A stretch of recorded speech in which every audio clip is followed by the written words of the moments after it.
부활은 또 우리에게 무엇을 약속합니까? 이거예요. 실패하지만 승리하리라. 아담과 하와는 실패했습니다. 뭐에 실패했어요? 하나님께서 아담과 하와에게 명령하셨죠? 선악과를 따먹지 마라. 따먹는 날에는 어떻게? 정령 죽으리라. 그런데 마귀의 유혹을 받아서 따먹었어요. 순종하는 데 실패했어요. 말씀 지키는 데 실패했어요. 믿음 지키는 데 실패했어요. 그 실패가 죄예요.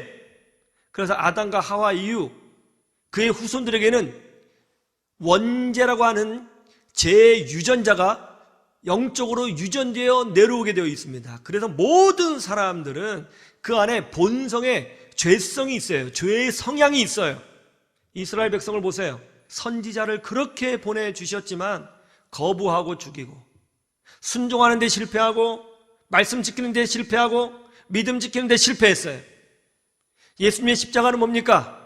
인류의 실패, 인류의 죄악을 한 몸에 담으시고 죽으신 그 상징 아니에요? 예수님의 십자가는 실패자의 상징이에요. 믿음을 지키지 못한 실패자의 상징이에요. 순종하지 못했던 실패자의 상징이에요. 예수님은 인류의 죄를 짊어지시고 나의 실패, 나의 고집, 나의 이기주의, 나의 무지, 나의 무관심, 나의 죄악, 나의 욕망을 대신 지고 오르신 십자가였던 것입니다. 그런데 예수님이 부활하셨어요. 무슨 의미예요? 실패가, 죄악이, 사망이, 저주가 영원히 예수님을 붙잡을 수 없었다. 우리에게 분명한 메시지를 주는 것입니다. 누구든지 예수 안에 있는 자는 실패할 수는 있어도 그 실패 때문에 지배당하지 않을 것이고, 그 실패 때문에 무력해지지 않을 것이고, 그 실패 때문에 끌려가지 않게 된다는 것입니다. 예수 부활의 승리를 마음에 품으시기를 주님의 이름으로 축원합니다.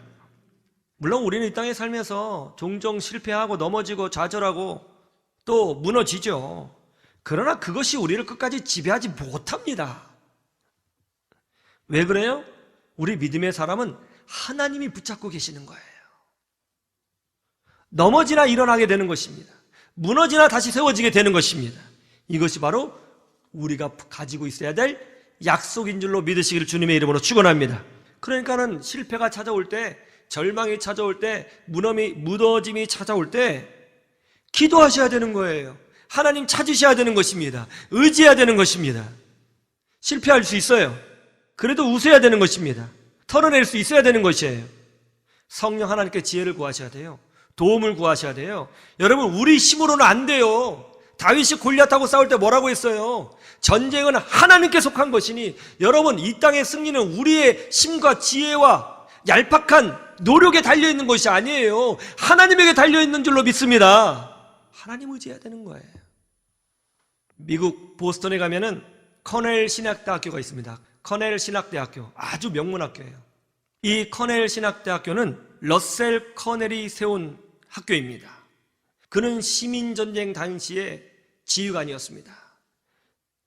그런데 전쟁에서 작전에 실패하여 후퇴하다가 그만 지휘관을 상징하는 지휘도, 칼, 그 옆에 차고 있었던 그 칼을 잃어버린 거예요. 그는 그것을 매우 수치스럽게 생각했습니다. 허둥지둥 도망가다가 지휘관을 상징하는 명예로운 그 칼을, 지휘도를 잊어버리다니. 그래서 그는 링이라고 하는 청년, 군인, 어린 청년을 불러서, 야, 네가 한번 전장터에 다시 들어가서 그 칼이 있나 찾아보고 내게 좀 가져와라, 이렇게 시켰어요.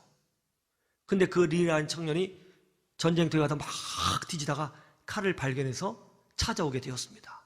그런데 돌아오는 길에 총상을 입었습니다. 과다출혈이 있었어요. 그래서 그 칼을 그 커넬 대령이 머무르고 있는 천막에 가져다 주면서 그만 사망하고 말았습니다. 그때 이 청년은 죽어가면서 커넬 대령에게 이렇게 말을 합니다. 대령님, 저는 죽음을 두려워하지 않습니다. 예수님이 저와 함께 계시기 때문입니다. 주님은 저의 친구이십니다. 저는 죽음이 두렵지 않습니다.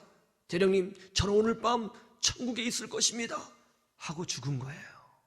이 죽음을 홀로 지켜본 커넬은 자기 자신이 너무 한심하게 느껴졌습니다. 내가 무슨 짓을 한 거지? 내가 무슨 짓을 한 거야? 그는 원래 무신론자였습니다. 회의론자였습니다. 신의 존재를 절대로 믿지 않았습니다. 그런 그가 자신의 실패와 실수 때문에 죽은 이 청년을 붙잡고 울면서 이런 고백을 합니다. 하나님 계십니까? 하나님 계시다면 제 이야기를 좀 들어보십시오. 이 청년이 고백한 그 예수님을 제가 나의 주님으로 영접하겠습니다. 그리고 하나님 당신을 위해서 제가 나머지 인생을 드리겠습니다. 하나님, 저를 불쌍히 여겨주세요. 그러고 나서 그는 성경을 읽기 시작했습니다. 어느 날 성경을 읽는데 성령의 놀라운 은혜를 경험하게 된 거예요. 믿음이 생겼습니다. 그는 신학교에 들어갔습니다. 신학을 공부했습니다. 그리고 자신의 전 재산을 다 털어서 코넬 신학대학교를 세우고 또 미국의 유명한 명문대인 템플 대학교도 세웠습니다. 2개의 대학을 세웠어요. 그리고 이 2개의 학교를 통해서 주 과목을 예수 그리스도로 정하고 복음을 전했습니다. 정말 많은 청년들이 이곳에서 공부하고 가슴이 뜨거워져서 목회자가 되고 선교사가 되어 하나님 앞에 헌신하는 역사가 일어나게 된 거예요.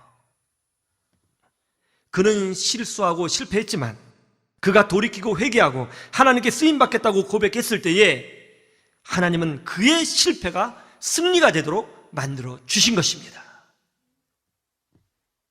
우리는 부활 승리를 보장받은 사람들입니다. 예수 그리스도의 부활은 우리에게 약속이 됩니다. 너희도 이와 같이 승리하게 되리라. 이 부활절의 약속을 마음속에 품으시고 믿음으로 전진하셔서 나와 함께 하시는 하나님을 체험하시기를 주님의 이름으로 축원합니다. 축원합니다.